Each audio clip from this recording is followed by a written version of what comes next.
અહીં જ્ઞાન સૂર્ય સંચરે આપણું ચિત્ત પ્રકાશિત કરે.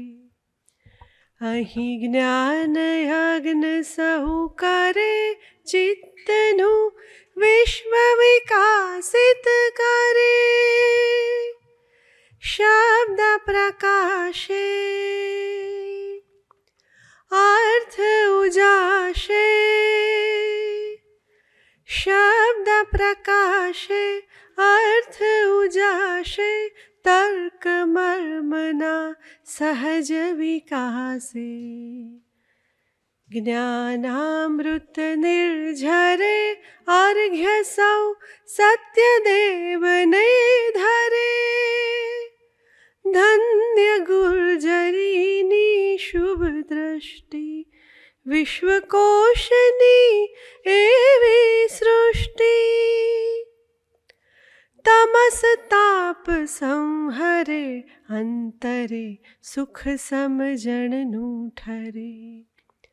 રેવા જળશી શક્તિદાયિની સત્ય સમુદા મુક્તિદાયિની. વિશ્વ વિહારજ કરે શીલ સત્વ સંભરે. ગુર્જરી વિશ્વરૂપને વરે. ગુર્જરી વિશ્વરૂપને વરે. ગુર્જરી વિશ્વરૂપને વરે.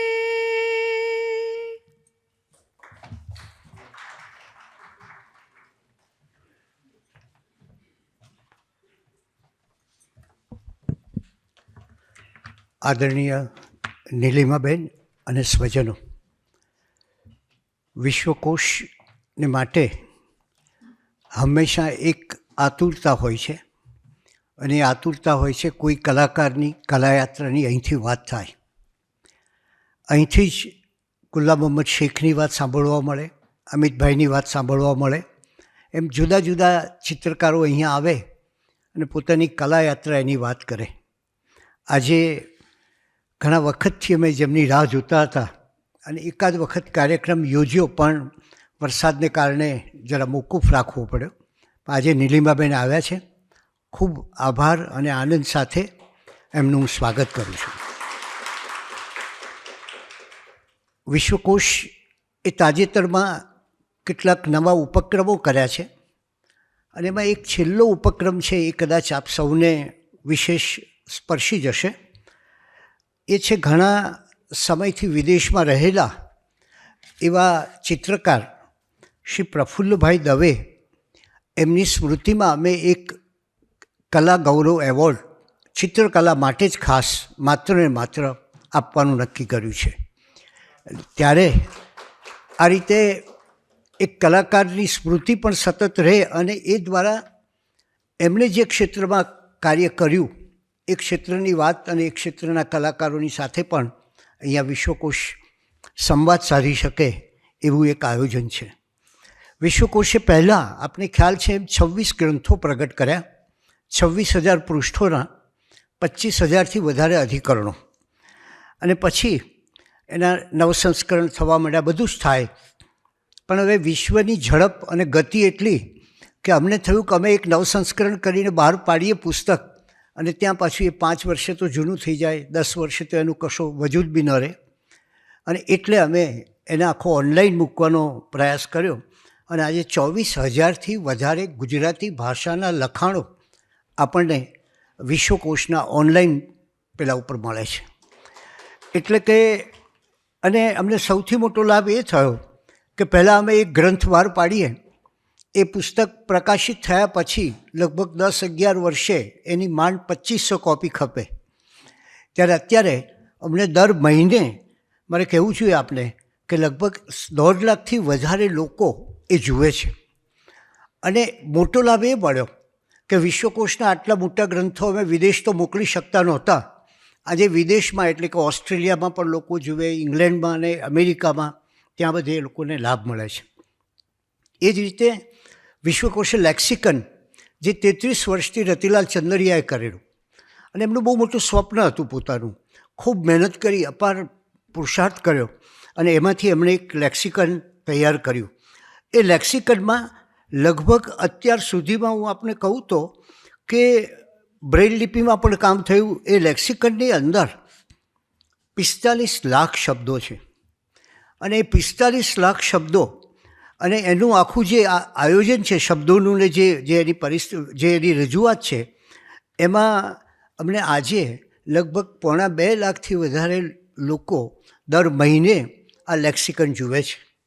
આ લેક્સિકનની અંદર 7 જોડણી કોષ છે, ભગવદ્ ગોમંડળ છે અને બીજા અનેક જુદી અમને ગુજરાતીમાંથી અંગ્રેજી ભાષા, ગુજરાતીમાંથી સ્વાહિલી ભાષા, ગુજરાતીમાંથી જાપાની ભાષા આ બધું મળી શકે એવી અને ગુજરાતીમાં લોકોનો રસ કેળવાય એને માટે જુદી જુદી રમતો પણ ગુજરાતી ભાષાની એમાં અમે મૂકીએ છીએ. વિશ્વકોશના પ્રવચનો તો બધા યુટ્યુબ પર આવે છે, પણ અમને એમ થયું કે હવે બાળકો માટે વિશેષ પ્રવૃત્તિ કરવી જોઈએ ગુજરાતી ભાષાનો પ્રેમ વધે માટે. એટલે અત્યારે દર રવિવારે 10:30 વાગે એક બાળ વાર્તા અને બાળગીત એ નિયમિતપણે વિશ્વકોશ દ્વારા પ્રકાશિત થાય છે. બીજી બાજુ એમ પણ થયું કે હવે કંઈક નવા બીજા આયોજનો થવા જોઈએ. એટલે આપને જાણીને આશ્ચર્ય થશે કે અમે રોબોટિક્સનો ગુજરાતી ભાષામાં કોર્સ કર્યો અને આનંદ એ વાતનો છે કોઈ ભાવનગરથી રહેતો માણસ કે કોઈ ગોંડલનો માણસ કે કોઈ વલ્લભ વિદ્યાનગરથી કે કોઈ પાવાગઢ બાજુથી આવા બધા લોકો એને શીખવા માટે આવતા. એવી જ રીતે પ્રૂફ રીડિંગનો કોર્સ કર્યો અને પ્રૂફ વાંચનના કોર્સમાં પણ લગભગ 35 લોકોએ રસ લઈને કામ કર્યું. તો હવે પછીના જે છે હવે પ્રાકૃત ભાષાનો કોર્સ અમે કરીએ છીએ, સર્જનાત્મક લેખન શિબિર કરીએ છીએ, કાવ્ય શિક્ષણનો કોર્સ વિનોદ જોશી આવે ને એમણે કર્યો. એટલે આવી રીતે એ કામ પણ ચાલે છે. એક નવું આયોજન એ વિશ્વનું છે. એ ધીરુબેનની કલ્પના હતી કે 40 વર્ષની વયની જે બહેનો હોય જે નિવૃત્ત થઈ ગઈ હોય અથવા તો પોતાની ગૃહિણીનું કામ પૂરું થયું અને પછી એક ખાલીપો લાગતો હોય ત્યારે એને આ વિશ્વ દ્વારા એ બહેનો આવે, અહીંયા જુદા જુદા કાર્યક્રમો કરે, પોતે નાટક પણ ભજવે અને હવે થોડા સમયમાં અમે એ વિશ્વનું એક ત્રૈમાસિક પ્રગટ કરવાનું પણ આયોજન અત્યારે ચાલે છે ને એ લગભગ નક્કી થઈ ગયું છે. એ ઉપરાંત જુદી જુદી ગ્રંથ શ્રેણીઓ છે, સામયિકનું પ્રકાશન, વિશ્વવિહાર અમે ઓડિયોમાં પણ મૂકીએ છીએ જેથી પ્રજ્ઞાચક્ષુઓને પણ લાભ મળે અને અહીંયા અમે પ્રજ્ઞાચક્ષુની પણ ઘણી પ્રવૃત્તિઓ સતત કરતા રહીએ છીએ. આમ જુદા જુદા જે ઉપક્રમો છે એમાં વ્યાખ્યાન શ્રેણી લગભગ 10 જેટલી વ્યાખ્યાન શ્રેણી છે. એટલે કદાચ આ સ્થળેથી હું માનું છું કે છેલ્લા 7 વર્ષની અંદર 700થી વધારે વ્યાખ્યાન થયા હોય એવી પરિસ્થિતિ છે. અને એમાં મજા એ છે કે દરેક વિષયના વ્યાખ્યાનો થાય. એટલે કલા, સ્થાપત્ય હોય કે જુદા જુદા અનેક સાહિત્યના એવી રીતે એ વિષયના થાય. મેં આપણે કહ્યું તેમ કે 10 જેટલા એવોર્ડ આપીએ છીએ જુદા જુદા. હમણાં જ એક દાઉદભાઈ ગાંચી આપણા બહુ જ મોટા શિક્ષણવિદ એમના નામે પણ એક એવોર્ડ અમે શરૂ કરીએ છીએ શિક્ષણ માટેનો. એ સિવાય બીજા અનંતરાય રાવળ છે, ચંદ્રવર્ધન મહેતા છે, આ બધાની સ્મૃતિમાં પણ એવોર્ડ આપીએ છીએ. અમને આનંદ એ વાતનો છે કે આ અમે શરૂ કર્યું ત્યારે પહેલાં અમારી કલ્પના એવી હતી કે એક હોલ બનાવવો એવી કોઈ કલ્પના નહોતી. એમાંથી ધીરે ધીરે અમને થયું કે કોઈ સંગીતકાર આવે અને થોડાક શ્રોતાઓ હોય ને સરસ મજાનો હોલ બનાવીએ. એટલે એમાંથી આનું સર્જન થયું. એક બીજો હોલ પણ છે નીચે જ્યાં અમે જુદી જુદી દર રવિવારે પણ ત્યાં મિટિંગો થતી હોય છે, આસ્વાદની ને બધી કાર્યક્રમોની ગૌરવભાઈ દ્વારા. તો એ રીતે જુદા જુદા આયોજનો થયા. એમ આ કર્યા પછી અમને એમ થયું કે એક આર્ટ ગેલેરી હોય, કલા વિથિકા હોય તો બહુ સારું. એટલે અમારે તો ભાંગ્યાના ભેરું જેને કહેવાય એવા અમિતભાઈ અને અનિલભાઈ એ બંનેને કહ્યું કે તમે કંઈક અમને આનું આયોજન કરી આપો. અને આજે એક સરસ મજાની કલા વિથિકા અમે કરી શક્યા છીએ, આર્ટ ગેલેરી. અને એ માટે એમનો હંમેશા અમને એક સાથ અને સહયોગ મળ્યો છે. એ માટે એમનો આભાર માનું છું. અને નીલિમાબેનનું વિશે થોડીક વાત કરવા માટે નિસર્ગને વિનંતી કરું છું.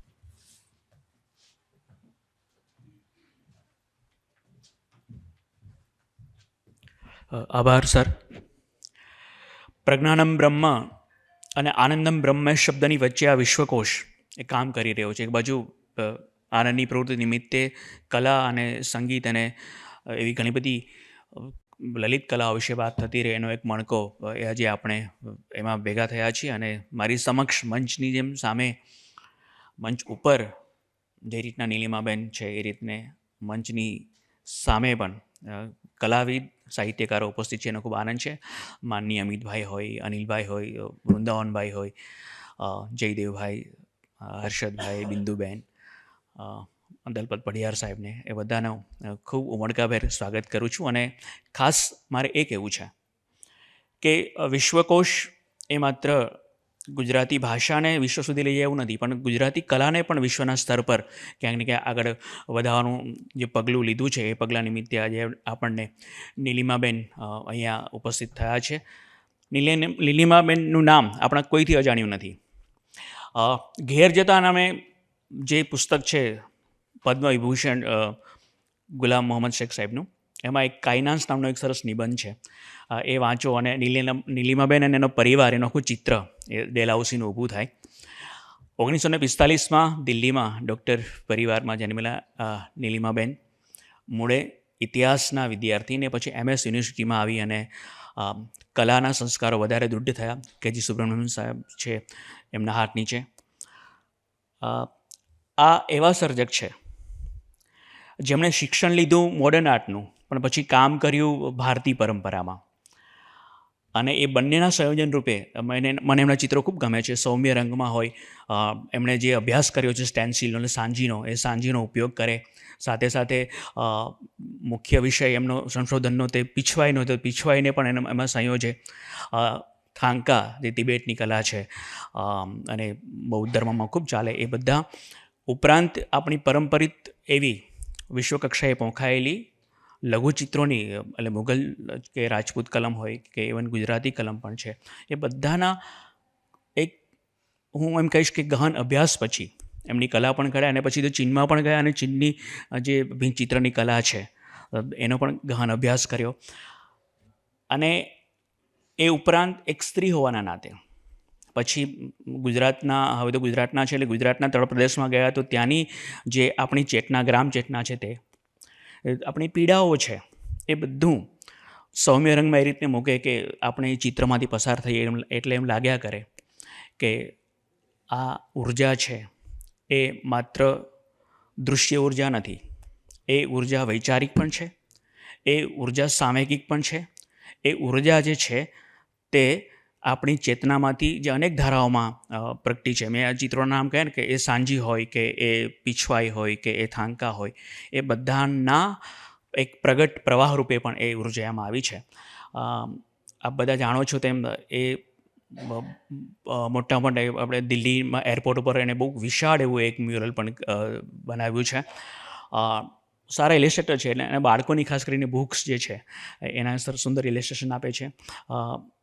મુંબઈમાં તો કેમોલમાં વારંવાર નીલિમાબેનના ચિત્રોનું પ્રદર્શન થયું છે, પણ એ જર્મની હોય કે ગ્રીક હોય એટલે ગ્રીસમાં અને ચાઇનામાં પણ 2 વાર સુધી ગયા છે. શેખ સાહેબ સાથે પણ ગયા છે. અને શેખ સાહેબના તો કેટલા બધા ચાહકો છે, અમિતભાઈ ને બધા એમના ખાસ મિત્રો, જયદેવભાઈને અમે ખૂબ ખૂબ પ્રેમ કરી છે સાહેબને. તો આ એક એવું દંપતી છે જેને ગુજરાતની કલાને સાથે સાથે લેખન રૂપે પણ નિરખેતે નજર કે ઘેર જતાં કે અથવા અને એટલા મને ગમતા પુસ્તકો છે એમ સાથે નીલિમાબેનનું પણ. અને એવા આ નીલિમાબેન આજે આપણે પોતાની કલા વિશે વાત કરશે. એ વાત કરે તે પહેલાં હું આપણી વચ્ચે ઉપસ્થિત માનનીય શ્રી અમિતભાઈને વિનંતી કરું, અમિત અંબાલાલ સાહેબને, કે નીલિમાબેનને આવકારે. બહુ નજીકના મિત્ર શેખ સાહેબના, એટલે પારિવારિક મિત્ર. આપ પ્લીઝ અમિતભાઈ. હાજી. વિશ્વકોશ વતી ખૂબ ઉમળકાભેર આપણે નીલિમાબેનને આ સભાખંડમાં, અને શેખ સાહેબ પણ આવી ગયા વારંવાર, અને અમારે બહુ અંગત એટલે એટલા બધા ચાહકો છે અમે બધા, એટલે મેમ આપ આવ્યા તો we are really very happy. We welcome you heartily.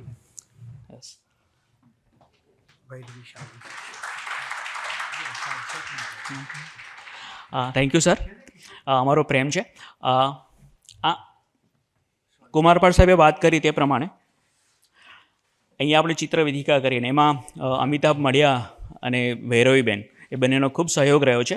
ભૈરવીબેન ખૂબ એક્ટિવલી આ કામ કર્યું. તો ભૈરવીબેનને હું વિનંતી કરીશ કે તેઓ શાલ ઉઠાડીને નીલિમાબેનને આવકારે.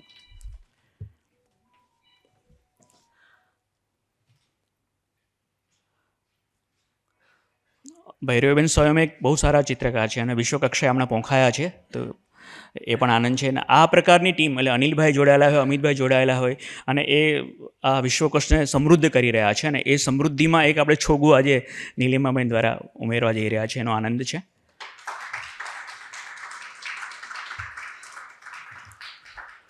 Thank you so much. Now I welcome Nilima ma'am to deliver a lecture, please. Kumarpal भाई, બધા મિત્રો, धन्यवाद. इतना मैं गुजराती में बोल गई हूँ, उसके आगे तो मैं हिंदी में बोलूँगी और बीच बीच में अंग्रेजी के शब्द भी आएंगे, वो माफ़ करना मुझे.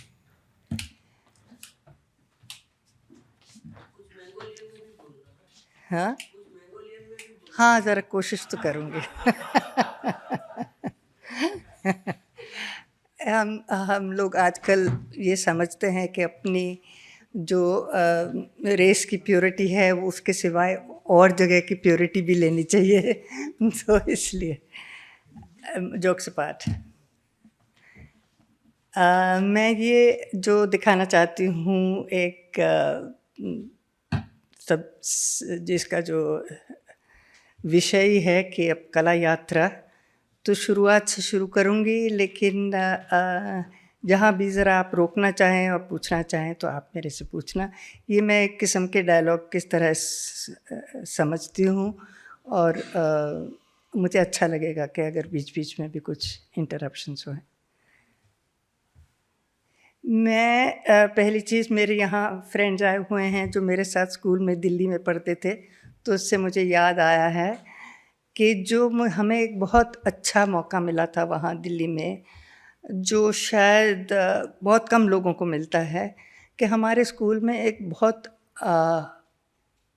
पहचाने हुए अच्छे और बहुत ही जो कहते हैं रिस्पेक्टेड आर्टिस्ट, आर्ट टीचर थे वहाँ. उनका नाम था कन्वल कृष्ण.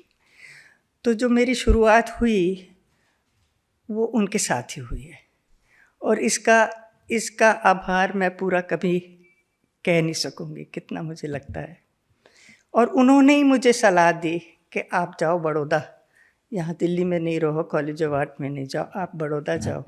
और उन्हीं ने कहा मुझे कि आप के.जी. सुब्रमण्यम के साथ ज़रूर पढ़ना. उन दिनों में के.जी. सुब्रमण्यम का नाम इतना जाना हुआ नहीं था. एन.एस. बेंद्रे करके एक बहुत मशहूर आर्टिस्ट हैं, वो थे बड़ौदा में, पढ़ा रहे थे, हेड ऑफ द डिपार्टमेंट भी थे. और मेरा एक वो भी एक सौभाग्य है कि मैं एक साल तो कम से कम उनके साथ पढ़ सकी. उसके बाद वो चले गए. लेकिन जो मेरे जिसको मैं गुरु कहो कि मेंटर कहो, जो कुछ भी मानती हूँ, वो हैं श्री के.जी. सुब्रमण्यम. और एक तरह से ये जो आज मैं प्रस्तुत कर रही हूँ उनके लिए है.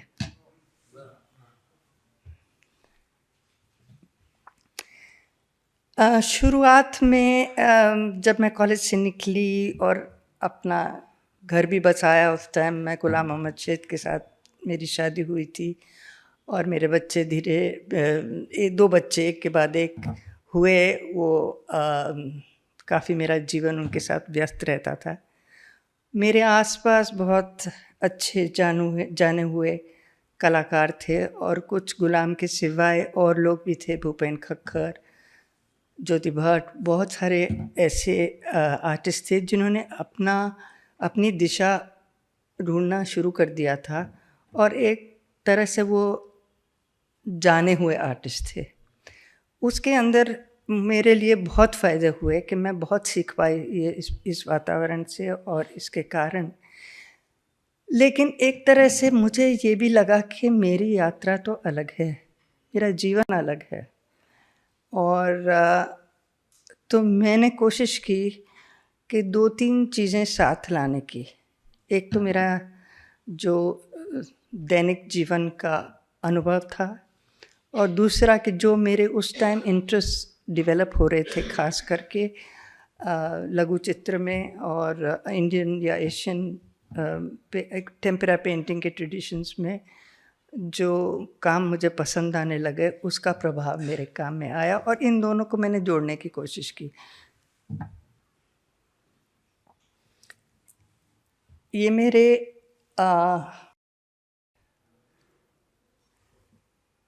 मेरे आस पड़ोस के जीवन की बातें हैं। इसमें मेरे बच्चे भी शामिल हैं। समीरा एंड डलहौजी, ये मेरी बेटी की पेंटिंग है। और ये मुझे लगा कि ये मेरे काम में काफ़ी नेचुरली से ये काम में आने लगे। लेकिन एक बार एक बहुत सीनियर कलाकार ने मुझे बोला, मैं अंग्रेज़ी में बोलूँगी क्योंकि उन्होंने अंग्रेज़ी में कहा था कि we like your paintings very much, but why do always put your children in them. तो उस पर से मेरे लिए कुछ बात साफ हो गई कि हाँ, मुझे अपने बच्चों के चित्र बनाने हैं, अपने बच्चों को अपने अनुभव को अपनी पेंटिंग में डालना है। तो एक तरह से ये जो कमेंट था थोड़ा क्रिटिकल था, लेकिन मेरे लिए इसका बहुत फ़ायदा हुआ। नेक्स्ट।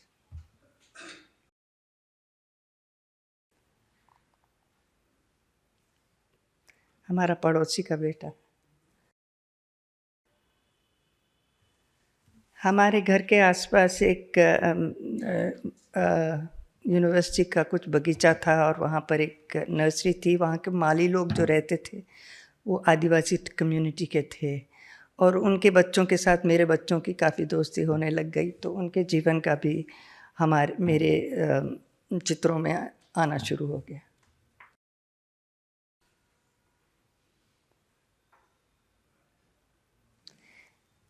इस मौके पर मुझे ये भी लगने लगा कि मैं ऑयल पेंटिंग करती हूँ, लेकिन जो मेरा इंस्पिरेशन है या जिसका प्रभाव मेरे ऊपर बहुत पड़ा है, वो ज़्यादातर पेंटिंग्स ऐसी हैं जो वाटर बेस्ड टेक्निक्स में की गई हैं, जैसे टेम्परा, वाटर कलर, टेम्परा, जो अलग अलग किस्म की हिंदुस्तान में और एशिया में जो ट्रेडिशंस हैं उनका प्रभाव ज़्यादा पड़ा है।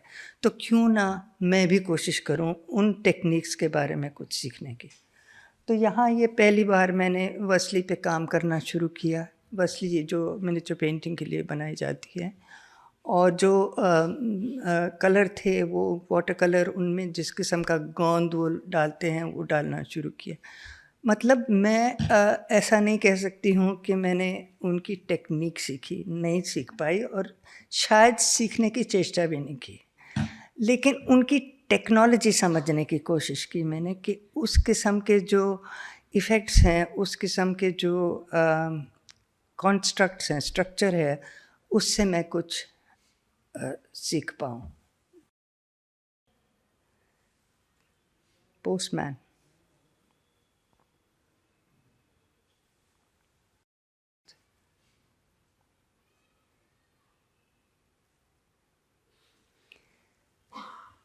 बनाते बनाते ये भी चीज़ें दिखती थी आस पड़ोस में, जो ये हमारे परिवार में एक घर हिमाचल प्रदेश में भी है, जो हम कभी कभी जाके रहते थे वहाँ। तो वहाँ देखते थे कि वहाँ के जो परिवार थे उनके जो आदमी लोग थे ज़्यादातर फ़ौज में भर्ती हो जाते थे, क्योंकि जो वो लैंड होल्डिंग्स थी वहाँ वो बहुत छोटी छोटी थी, और खेती से सबका निर्भर नहीं होता था, तो आर्मी में काफ़ी लोग ज्वाइन करते थे। तो पोस्ट ऑफिस एक जगह होती थी जिसका बहुत ख़ास महत्व होता था उन दिनों में, कि सब वहाँ की औरतें आती थी अपने पत्र के लिए इंतज़ार करने के लिए, पत्र लिखवाने के लिए। तो ये एक हिल टाउन पोस्ट ऑफिस जो मैंने बनाया। ये भी डलहौजी का एक चित्र है जो मेरे बेटे के बहुत मनपसंद मिठाइयाँ मिलती थी जहाँ तो वो उसका भी वहाँ। और ये एक छोटी सी बात बताऊँ, यहाँ ये जो रसगुल्ले बनाए हैं ना, उसमें जिस तरह से बसोली की पेंटिंग्स में खड़िया मिट्टी इस्तेमाल करके एक गोलाई लाई जाती थी ये ऑर्नामेंट्स बनाने के लिए, उसी टेक्निक को यूज़ करके मैंने रसगुल्ले बनाए।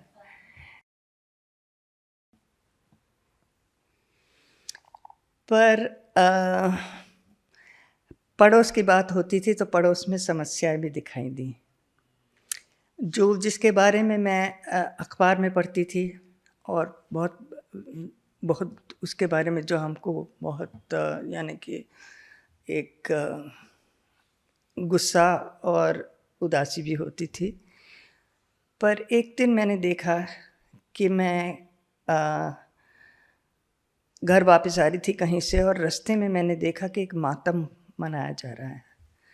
तो ये जब मातम को देखा तो मैंने सोचा ये कौन, और फिर मुझे पता चला कि ये एक लड़की जो मेरे बच्चों के साथ खेलने आती थी, उनसे बड़ी थी लेकिन उसी कंपाउंड में खेलने आती थी, उसकी जो शादी हो गई थी उसके बाद उसकी केरोसिन स्टोव के हवाले मृत्यु हो गई। तो कुछ टाइम के बाद मैंने एक पेंटिंग सीरीज़ बनाया जिसको मैं चंपा बड़ी हुई, मतलब व्हेन चंपा ग्रू अप करके मैंने नाम दिया, और ये उसका पहला चित्र है। मैं एक चीज़ और भी बताना चाहती हूँ इस मौके पर कि ये पहला अवसर था जो मुझे लगा कि मैं जो पेंट कर रही हूँ उसके साथ साथ क्यों ना मैं ऐसे कुछ शब्द भी यूज़ करूं जो पेंटिंग को एक बढ़ावा दे सकें, पेंटिंग को एक्सप्लेन नहीं करें, पेंटिंग को बढ़ावा दें और पेंटिंग के साथ अपना एक जोड़ के मतलब दूसरा करें। तो गुलाम जो गुजराती कवि हैं, उन्होंने मेरे लिए ये लोकगीत कुछ ढूंढ निकाले जिसको पहली बार मैंने उनको भी पेंटिंग के साथ दिखाया था। ये जो कविता के अंश हैं उसमें से एक मैंने सभी को बोलूँगी ज़रा बोलने के लिए, आप सब पहचानते हो लेकिन इसलिए तो भी। भाव भावना महीना आंगणे आसो मलवना झाड़ के बगला बेसी ત્યાં રહ્યો બગલા ઉડી ક્યાં ફરે કે પગલા પડી ગયા રહ્યો દાદા મારા દેશના જોયા પરદેશ કે દીકરી લઈ દીધા રે ડોલ દીકરી હવે ના મન વસાય કે લેખ તારા લખાઈ ગયા રે ડોલ કે લેખ તારા લખાઈ ગયા રે। ये चंपा का चित्र है जो हमारे यहाँ खेलने आती थी कंपाउंड में, यूनिवर्सिटी के कंपाउंड। ये उसकी शादी का अवसर, रेलवे के ट्रैक्स बनाए हैं क्योंकि वो दूसरे शहर में चली गई थी।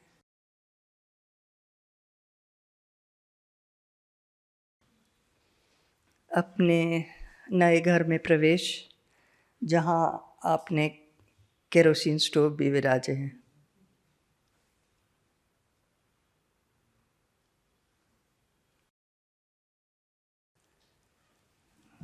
पूछताछ कितना लाई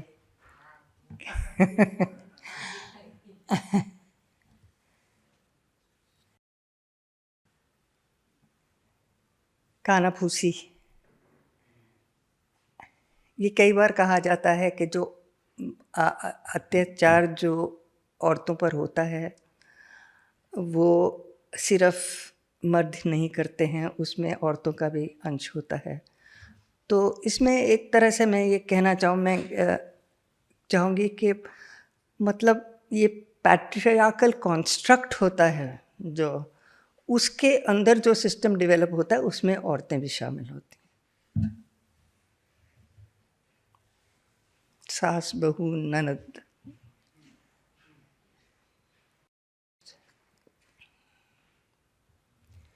इसका इंस्पिरेशन मुझे एक इटालियन पेंटिंग जो फ्रा एंजेलिको नाम के आर्टिस्ट ने क्राइस्ट के बारे में बनाई है, जिसको फ्लैजिलेशन बोलते हैं, जब क्राइस्ट को टॉर्मेंट करा जाता है।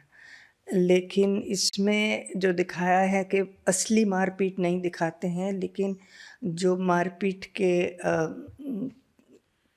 वो जो औजार होते हैं उसके साथ ये पेंटिंग बनाई थी। तो मुझे उस पर लगा कि मैं भी इसमें इस्तेमाल करूं। बेलन, बेल्ट, चिपी।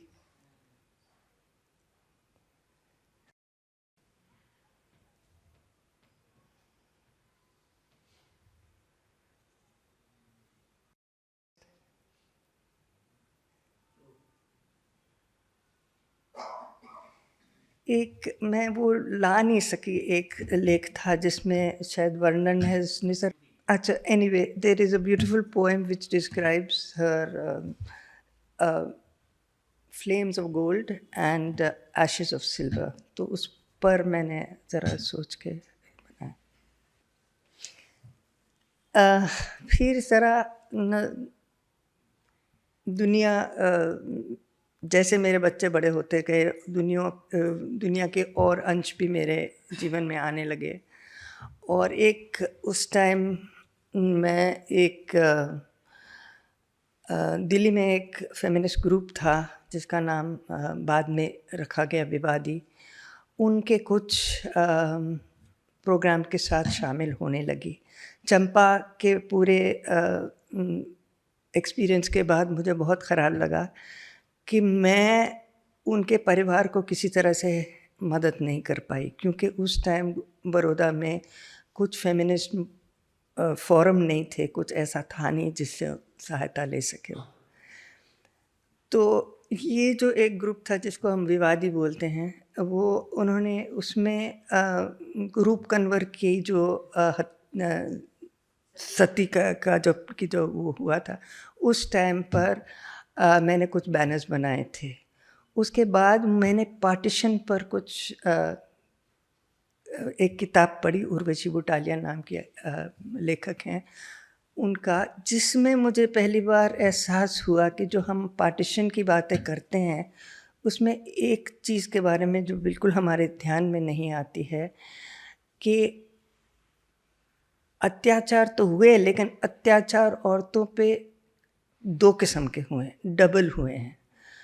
तो उसके बारे में आफ्टर एमनीजिया करके ये पेंटिंग मैंने कुछ 7-8 पेंटिंग बनाई थी उस टाइम, ज़्यादा एक्चुअली 12-13, जो उस इन सब्जेक्ट्स के बारे में जो उर्वशी बुटालिया की किताब में से जो विषय निकलते थे उसके बारे में। और ये है जहाँ उसके एक जो पिता थे, उन्होंने अपनी बालिका की हत्या इसलिए की क्योंकि उसको उन्होंने अपमान से बचाना था, कि जो अगर दूसरी कम्युनिटी के कोई लोग आएं तो उसका अपमान ना हो, इसलिए उसकी हत्या हुई गई। ऐसी कई कहानियां हैं।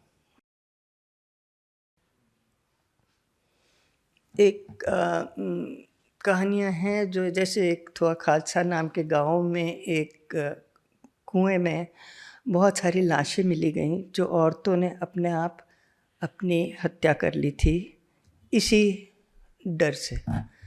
लेकिन फिर जिस तरह से उर्वशी ने आर्ग्यू किया है कि इसमें औरतों की अपनी इच्छा कितनी थी और कितनी जो उनके आसपास की जो सोसाइटी की का भार उन पर था, जो उनका कंट्रोल उन पर था, कि उनकी कि औरतों को बेसिकली अपने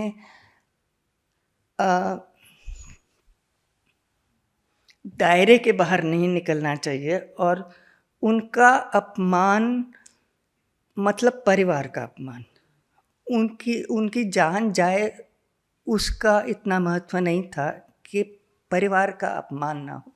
अब इसके बारे में सोचना चाहिए ना कि ये इसमें औरतों की इच्छा कितनी थी और नहीं थी।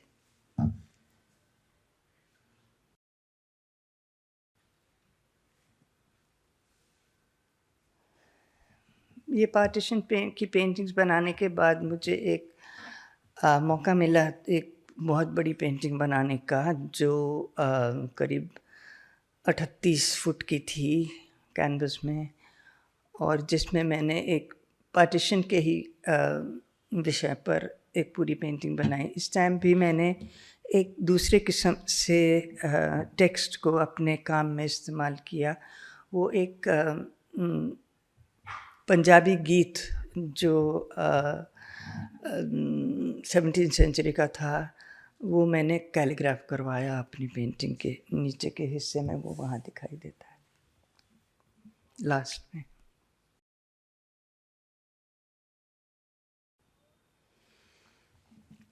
इस टाइम मैंने अपने ये जिस ग्रुप विवादी जिसकी बात की है मैंने, उनके साथ मिलकर मैंने थिएटर प्रोडक्शंस करने शुरू किए थे। और इन थिएटर प्रोडक्शन में मेरा काम तो सीनोग्राफी का था, मतलब कि या तो हम वर्कशॉप या जो इम्प्रोवाइज थिएटर करते थे उसमें बैनर्स बनाती थी, और जो ज़्यादा फॉर्मल थिएटर जो हमने प्रोडक्शन वाइज किया उसके लिए अलग अलग किस्म की सीनोग्राफी मैंने डेवलप की।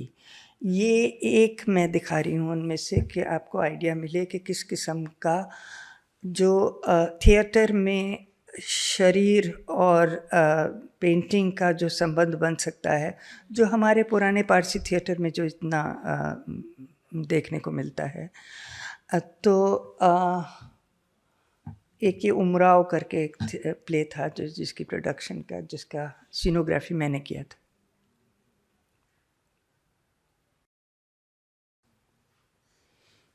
तो उसका असर मेरे पेंटिंग पर भी पड़ा। दूसरी चीज़ थी कि उस टाइम उसके पहले अमित भाई की मदद के साथ मैंने कुछ पिछवाई के बारे में सीखा था, और कुछ पिछवाई के चित्रकारों के पास जाके बैठी थी और देखा था वो कैसे काम करते हैं। तो वो पिछवाई की जैसे मैंने टेक्निक में तो कभी काम नहीं कर पाई, लेकिन उसका स्केल, उसकी जो स्ट्रक्चरिंग का तरीका है, वो मेरे काम में शायद उसका असर आया। ये शामियाना बनाया है जो चारों जो इंक्लोजर है वो कनात जिसको बोलते हैं हिंदी में, वो दोनों साइड पे पेंट किया गया है। अंदर की तरफ मैंने ज़्यादातर औरतों की अंदरूनी ज़िंदगी के बारे में पेंटिंग बनाई है, और बाहर हैं जो उनकी यात्राओं के बारे में। अब ये टाइम था, ये तो हम लगा रहे हैं उसका चित्र।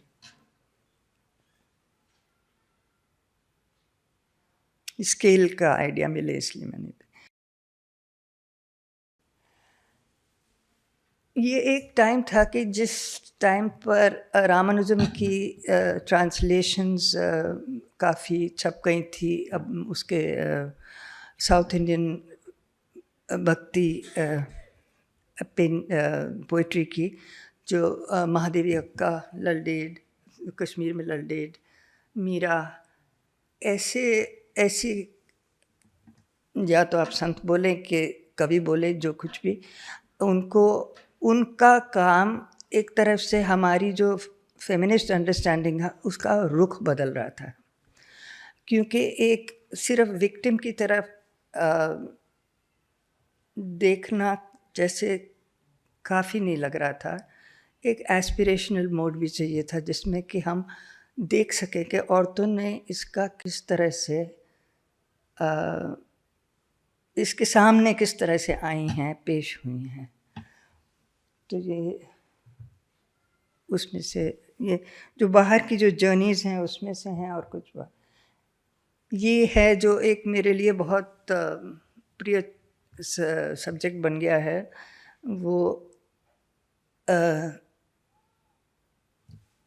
सोनी महिवाल की एक जो लोकप्रिय जिसको किस्सा बोलते हैं पंजाबी में, जिसमें ये हीर रांझा सोनी महिवाल, ये आपने सुना होगा। ये पंजाब की तरफ और भी एरिया में वो विस्तृत हैं, लेकिन ख़ास पंजाब में, जो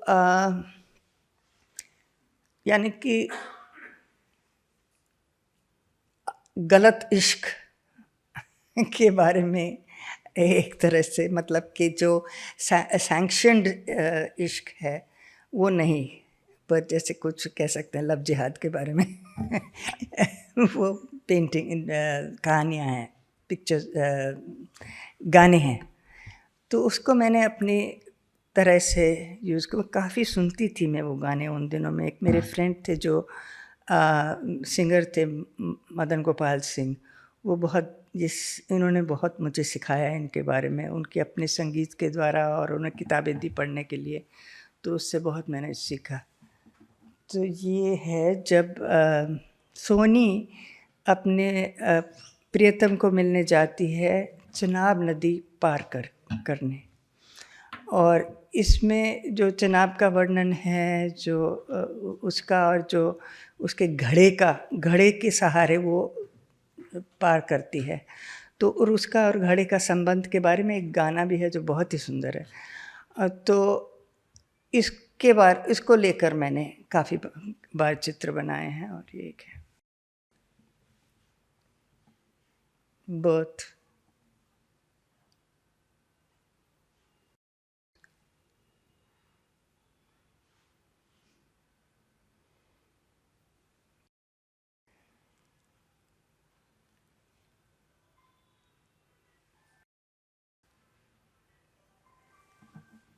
एक मेरा और इस टाइम दिलचस्पी मुझे हो गई थी कि मैं अपनी पेंटिंग को सिर्फ पेंटिंग की तरह नहीं समझूं, लेकिन इसमें कोई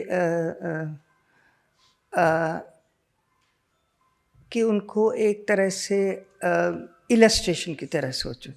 इलस्ट्रेशन हमारे जो कला की जगत में बहुत बुरा शब्द, मॉडर्निस्ट कला की जगत में बुरा शब्द माना जाता था कि ये तो सिर्फ इलस्ट्रेशन है।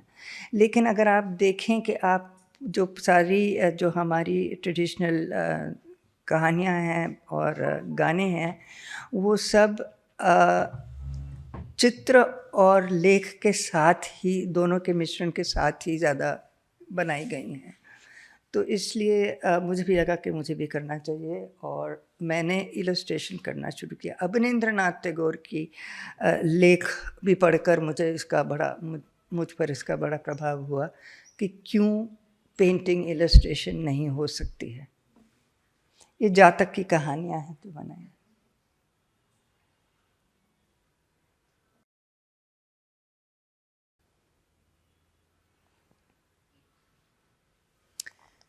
Each night put Kashmir in your dreams एक सीरीज़ थी जो मैंने बनाई, जिसमें मैंने शायद 11 पेंटिंग्स बनाई होंगी। वो कैनवस पर 10 फुट बाय 6 फुट की पेंटिंग्स थीं जो दोनों साइड से पेंट करी हुई थी। तो इसका मतलब कि उनको दीवार पर नहीं लगा सकते थे, उसको इस तरह से डिस्प्ले करना होता था कि उसके आसपास आप घूम सकें।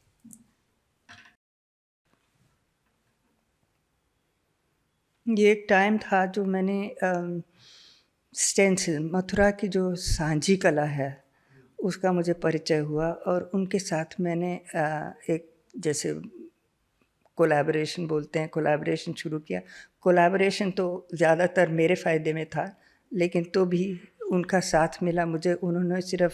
मैंने सिर्फ उनसे उनके सांझी के स्टेंसिल्स ख़रीदे नहीं, लेकिन उनसे बनवाए भी, जो हमने साथ में मिलके मैं कभी ड्राइंग करके नहीं देती थी, हम बात करते थे, और वो कुछ बात में से और कुछ प्रोटोटाइप्स देखते थे साथ में, और उसके आधार पर वो फिर मेरे लिए बनाते थे।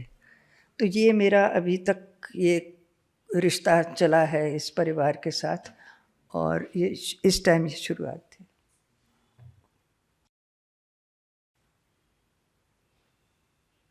यहाँ भी खास करके पेंटिंग के पीछे जो एक तरह से पेंटिंग का दूसरा रुख था, वहाँ पर जो मैंने पढ़ा था ये पेंटिंग करते समय, और जो मुझे पसंद आया था, एक बिब्लियोग्राफी मान लो, वो मैंने पीछे बनाई, स्टेंसिल के द्वारा छापी।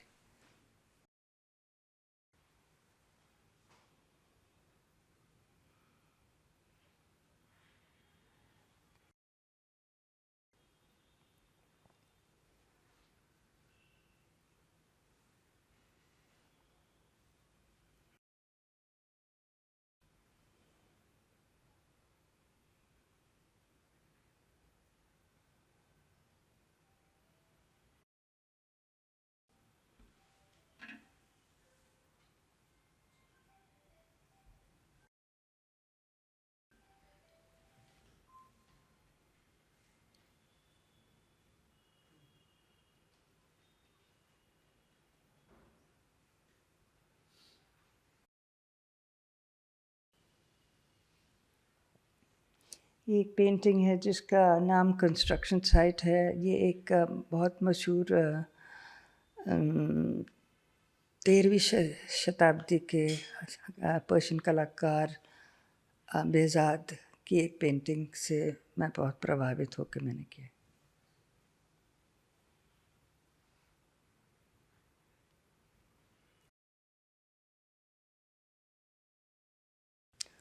जब ये पेंटिंग मैं बना रही थी तो मुझे लंदन में ब्रिटिश म्यूज़ियम में मौका मिला एक मैन्युस्क्रिप्ट देखने का, जिसमें अलग अलग किस्म के प्रोफेशनल्स जिसको बोलते हैं चित्रित किए गए थे।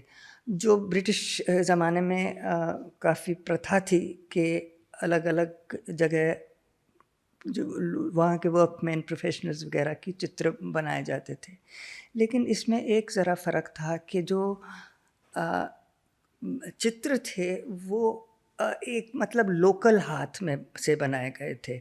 उनको एकेडमिक ट्रेनिंग देकर नहीं बनाया गया था, वो एक लोकल हाथ से बनाए गए थे और मुझे बहुत पसंद आया।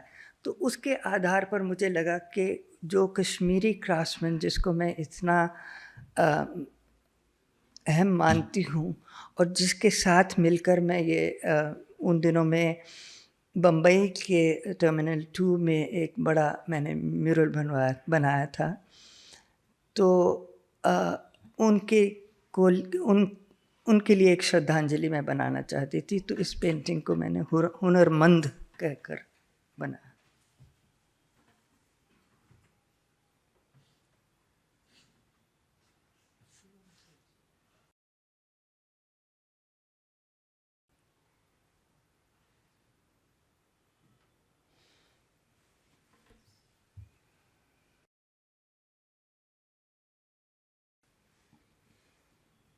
फिर से एक बार एक किस्म का शामियाना।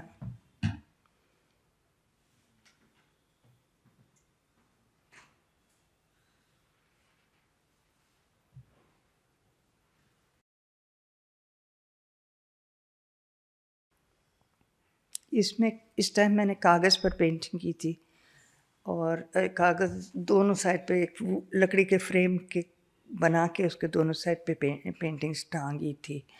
ये जो पेंटिंग्स कागज़ पे थी वो इनका बैकिंग वो कपड़े से किया हुआ था कि वो स्क्रोल जैसा खुल जाए।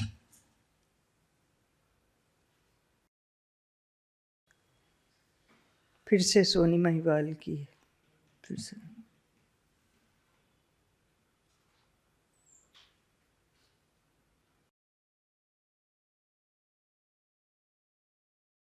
फिर से वही जो पहले बताया था मैंने, फैमिली नाम की पेंटिंग है जिसमें परिवार के रिश्ते अलग अलग किस्म के।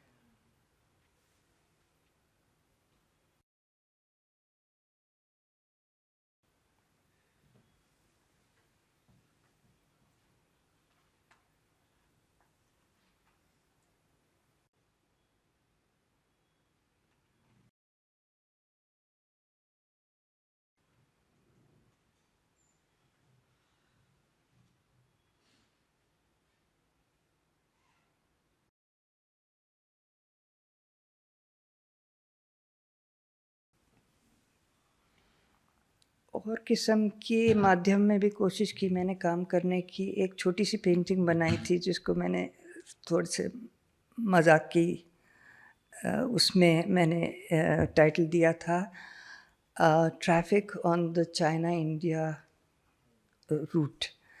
और ये मतलब क्योंकि हम उस टाइम चाइना होके आए थे और वो ह्यूनसांग वगैरह के बारे में ज़्यादा सुन के उसकी कहानियों के बारे में मैंने एक पेंटिंग बनाई। तो जो पेंटिंग तो छोटी थी, फिर मुझे लगा कि उसका मुझे बड़ा बनाना है, तो एक फ्रेंड के साथ जो ज़्यादा डिजिटल टेक्नोलॉजी के बारे में ज़्यादा जानता था, एक बड़ा डिजिटल म्यूरल बनाया।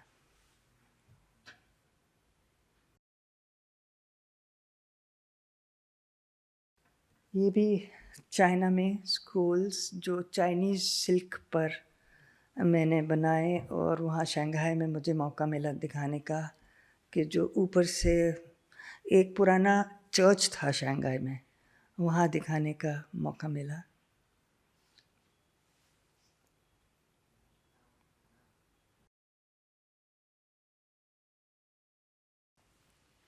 ये अभी एक रीसेंट पेंटिंग है मेरी जो इतनी रीसेंट तो नहीं है, कोविड के पहले की है। ये फिर से कैनवस पे। कभी कभी लगता है कि बहुत खो लिया, उसके बाद भी खोने का जो होता है उसके बारे में।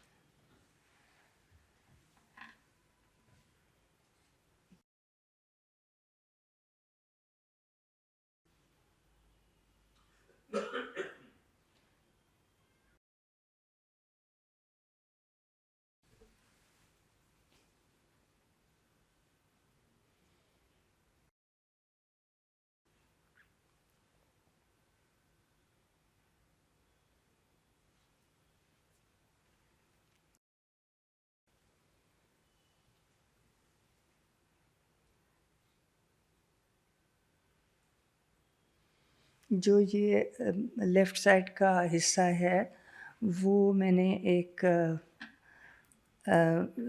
कुछ 3-4 शॉल हैं जो रहते हैं अभी भी, जिसमें श्रीनगर शहर का एम्ब्रॉयडरी से पूरा बनाया गया है। उसकी एक रफ़ कॉपी बनाई है। वो शहर का पूरा सारे डिटेल्स वगैरह हैं उसमें। ये शॉल पहनने के लिए नहीं, वो लगाने के लिए।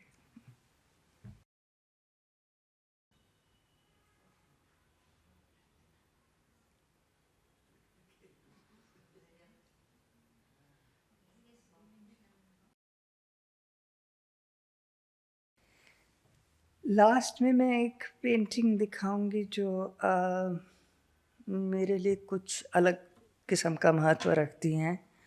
सलाम चेची। चेची मलयाली में एक मतलब उसका मतलब सिस्टर है।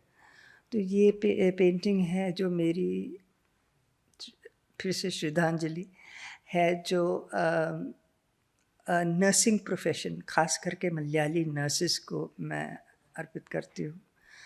क्योंकि मेरे एक्सपीरियंस में मेरे जीवन में जिस किस्म का सहारा मुझे उनसे मिला है, अपने हर एक मौके पे जब मुझे उनकी ज़रूरत थी, उन्होंने पूरी तरह से निभाया है। और मैं ये सिर्फ पर्सनल तौर पे नहीं कहती हूँ, मैं मानती हूँ कि उनकी जो डेडिकेशन या प्रोफेशनलिज्म या डिवोशन या सेवा भाव, जो भी बोलो आप, वो अलग किस्म का है, जो हमारे हिंदुस्तान में हमारे जो प्रोफेशन में कई बार ऐसा नहीं मिलेगा आपको। और ये हर एक आई मीन किस किस्म की स्थिति में वो लोग काम करते हैं, किस किस्म के घंटे तक उनको अपने पैरों पर खड़े रहना होता है, और एक तरह से किस किस्म की वो नज़र से गायब रहती हैं, जैसे है हरदम वहाँ, लेकिन हम सोचेंगे तो सिर्फ डॉक्टर्स के बारे में अपने, तो नर्स तो इसको मैं छोटी छोटी पेंटिंग बनाती थी, जिसको मैं सलाम चेची 1, सलाम चेची 2 लाइक ऐसा टाइटल देकर। लेकिन मुझे एक बार कोची में बिएनाल में एक इनविटेशन मिला वहाँ पेंटिंग बनाने का, तो मुझे लगा कि अब एक टाइम है कि मैं बड़ी पेंटिंग बनाऊँ उस विषय पर।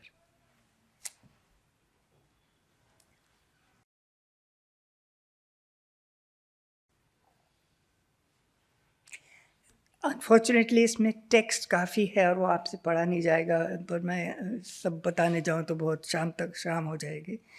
लेकिन इसमें मैंने काफ़ी रिसर्च किया था कि नर्सिंग की प्रोफेशन की शुरुआत और हिंदुस्तान में उसकी शुरुआत, और फ्लोरेंस नाइटिंगेल की जो नर्स थी वो भी आने वाली थी हिंदुस्तान, नहीं हुआ फाइनली, लेकिन काफ़ी उसके बारे में पता किया मैंने। तो उसके सब किस्से हैं।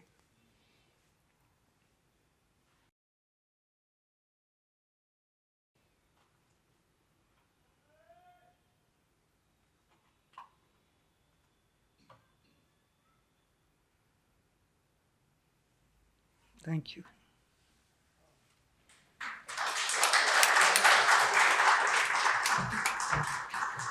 अगर कुछ प्रश्न हो तो बोलो।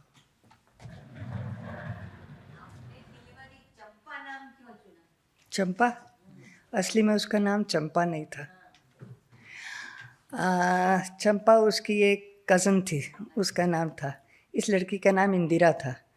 उस टाइम इंदिरा जी का नाम मतलब दूसरा था, तो इसलिए मैंने हिंदी में 2 कविताएं हैं। हाँ। एक त्रिलोचन जी की है, चंपा अक्षर नहीं चीनती।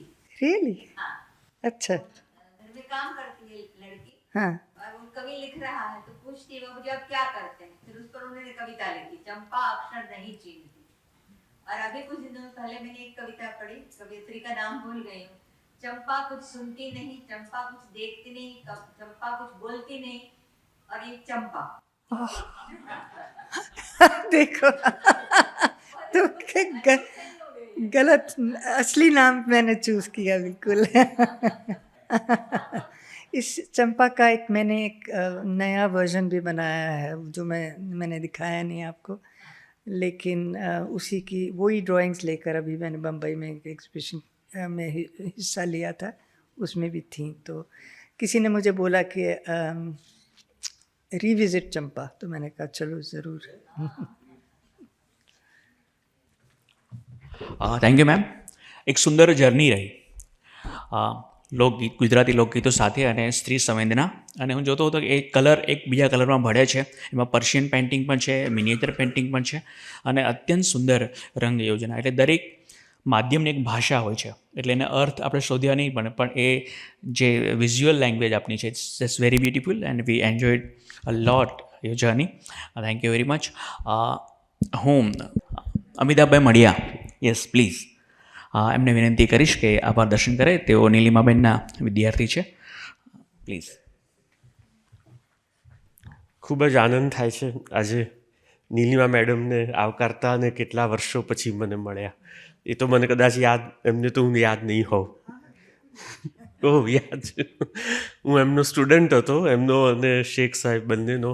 બીજા બધા જ કલાકારો જે કોન્સ્ટલેશનમાં ખરા, જ્યોતિભાઈ, જ્યોત્સનાબેન, એ બધા 90થી 96 એમાં આપ જ્યારે ચીન જઈને આવ્યા અને બધું અમને સ્ટુડન્ટ્સને બધું બતાવ્યું કે ત્યાંથી શું શું એ પ્રાપ્ત કરીને આવ્યા છે, એ સેશન તો મને હજી આજે પણ યાદ છે. કદાચ 91-92, 91-92 એવું કંઈક હતું, યર હતું. અને એટલે મારે માટે બહુ ઇમોશનલ અને નોસ્ટાલ્જિક મોમેન્ટ છે. અને એમના ચિત્રોમાં એ વખતે પણ અમે આ બધા કોન્ટેક્સ્ટ જોતા હતા. ઇન્ડિયન મિનિએચર પેઇન્ટિંગ, પર્શિયાના સફાવિદ પેઇન્ટિંગ્સ, 15મી સદીના પિયરો દે લા ફ્રાન્ચેસ્કા અને ફ્રા એન્જેલિકો, એ બધા કોન્ટેક્સ્ટ જો એ વખતે પણ બહુ આનંદ આવતો હતો.